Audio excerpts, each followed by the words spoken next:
Hello friends, Radhe Radhe, सुप्रभात। आज हम गणेश जी को याद करते हैं, उनकी कथा सुनेंगे। द्विजप्रिया संकष्टी चतुर्थी का व्रत फाल्गुन महीने के कृष्ण पक्ष की चतुर्थी तिथि को रखा जाता है। इस साल यह Thursday the 5th of February को पड़ रहा है। इस दिन भगवान गणेश की पूजा करने और व्रत रखने की परंपरा है।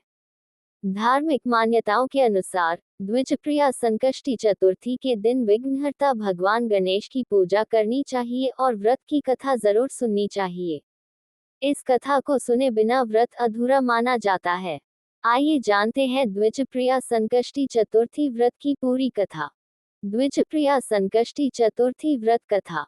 माता पार्वती पूछती हैं, हे गणेश, फाल्गुन अमांत माघ महीने के कृष्ण पक्ष की चतुर्थी तिथि को भगवान गणेश की पूजा की क्या विधि है?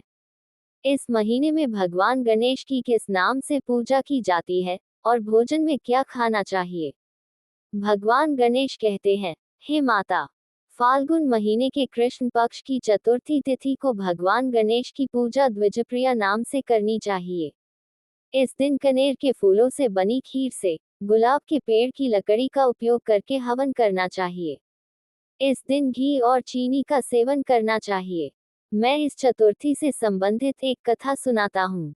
मैं वह उत्तर बताता हूँ जो भगवान कृष्ण ने राजा युधिष्ठिर के प्रश्न पूछने पर दिया था। भगवान कृष्ण ने कहा कि प्राचीन काल में यौवनाश्व नाम का एक बहुत दयालु, उदार, धर्मात्मा और परोपकारी राजा राज करता था। वह देवताओं और ब्राह्मणों का सम्मान करता था। उस राज्य में विष्णु शर्मा नाम का एक विद्वान और ज्ञानी ब्राह्मण रहता था। उसके 7 बेटे थे, जो समृद्ध और धनी थे। लेकिन पारिवारिक कलह के कारण सभी बेटे अलग अलग जगहों पर रहने लगे। विष्णु शर्मा हर दिन बारी बारी से हर बेटे के घर भोजन के लिए जाते थे। समय बीतने के साथ विष्णु शर्मा बुढ़ापे के कारण बहुत कमजोर हो गए। उनकी बहुओं ने उनका अनादर करना शुरू कर दिया, जिससे वे बहुत दुखी हो गए। एक दिन गणेश चतुर्थी थी और उस दिन वे अपनी सबसे बड़ी बहू के घर गए। उन्होंने उससे कहा, बहू, आज भगवान गणेश का व्रत है। कृपया पूजा के लिए जरूरी सामान का इंतजाम कर दो। भगवान गणेश की कृपा से तुम्हें धन और समृद्धि मिलेगी। ये सुनकर बहू ने गुस्से से जवाब दिया कि उसे घर के बहुत सारे काम करने हैं और उसके पास ऐसी चीजों के लिए समय नहीं है।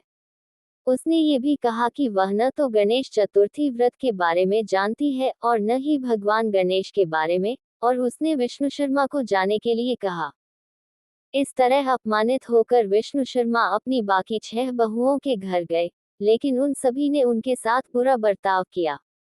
आखिर में वह अपनी सबसे छोटी बहू के घर पहुंचे। वह बहुत गरीब थी। विष्णु शर्मा ने हिचकिचाते हुए उससे कहा कि अपनी 6 बहुओं से अपमानित होने के बाद उनके पास जाने के लिए और कोई जगह नहीं है।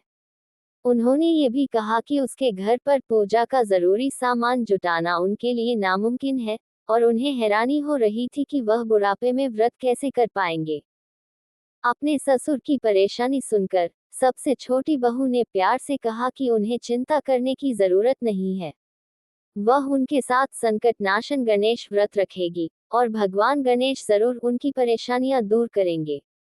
ये कहकर वह भीख मांगने चली गई और पूजा का जरूरी सामान इकट्ठा किया। उसने अपने और अपने ससुर के लिए लड्डू बनाए और धूप, दीपक, भोग, चावल के दाने, पान के पत्ते, फूल और फल से विधि विधान से पूजा की। पूजा के बाद घर में खाना न होने के बावजूद उसने अपने ससुर को खाना खिलाया और खुद व्रत रखा। रात में विष्णु शर्मा को पेट दर्द और बदहजमी हो गई, जिससे वे अशुद्ध हो गए। सबसे छोटी बहू ने उन्हें शुद्ध करने के लिए उनके पैर धोए और दुख से रोते हुए कहा कि उसकी वजह से उसके ससुर को कष्ट उठाना पड़ा। मदद का कोई रास्ता न सूझने पर वह पूरी रात जागती रही। सुबह जब सबसे छोटी बहू उठी, तो उसने देखा कि उसका पूरा घर हीरे, मोती, मूंगा और मानिक जैसे कीमती रत्नों से भरा हुआ था। पूरा घर इन रत्नों की चमक से जगमगा रहा था।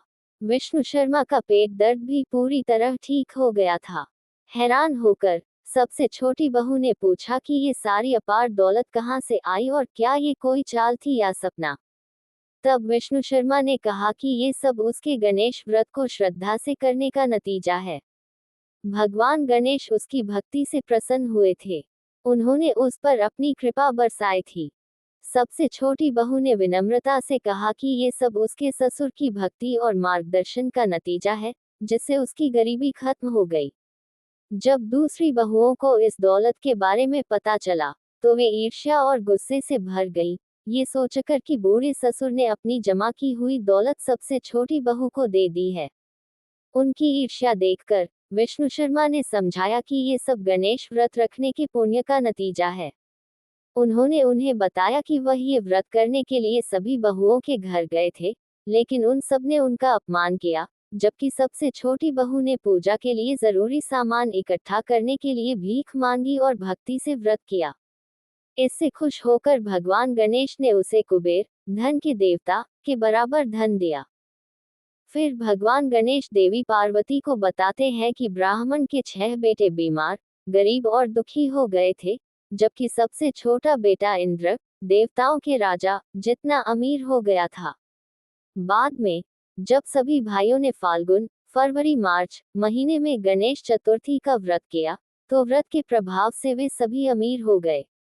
इसी तरह जो भी भक्त इस व्रत को भक्ति से करेगा, उसे निश्चित रूप से अपने जीवन में सुख और समृद्धि मिलेगी।